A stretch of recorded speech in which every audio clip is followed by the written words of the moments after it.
Hey everyone, coming to you from an undisclosed location known as the outside of my house. And as you can tell, I am a little bit out of breath because I'm a bit tired, just got back from my bike ride. And it put me in mind of something I wanted to talk to you about today. This is going to be going live tomorrow, actually, on Saturday. It's Friday today.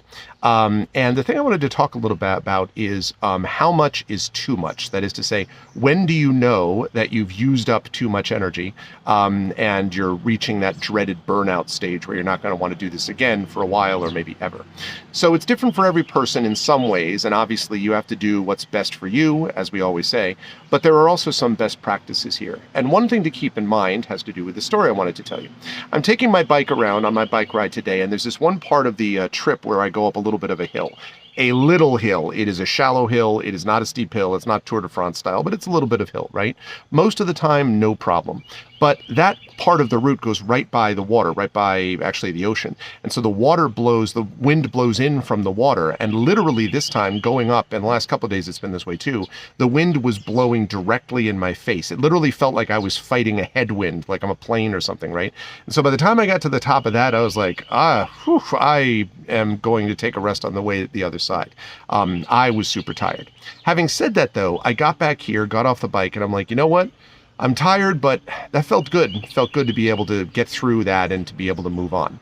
Which leads me to this point, because I think there are two kinds of exhaustion that happen, and one of those exhaustions is not so good, and one of them is good. The first kind of exhaustion is kind of a good tired. It's the part where you get to the end of a workout or the end of a good writing session, and you feel like, you know what, that was a lot, but I feel good that I put that together. Like it was, I feel like I did good work. It felt emotionally energizing. And even if you're physically tired and you're like, I need to give myself a break, you're excited to get back at it the next day or the next week. You're excited to get back into it, and everything about your mood is better. That's the good kind of tired.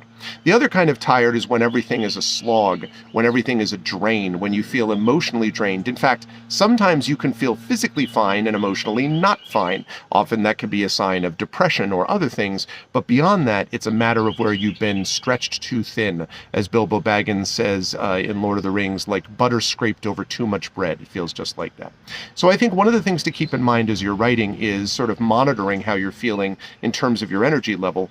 Are you, man, I've done a lot of work, but I'm really excited to do this tomorrow. I'm excited to get back into it. If so, that's the good kind of tired, and you should continue to do that.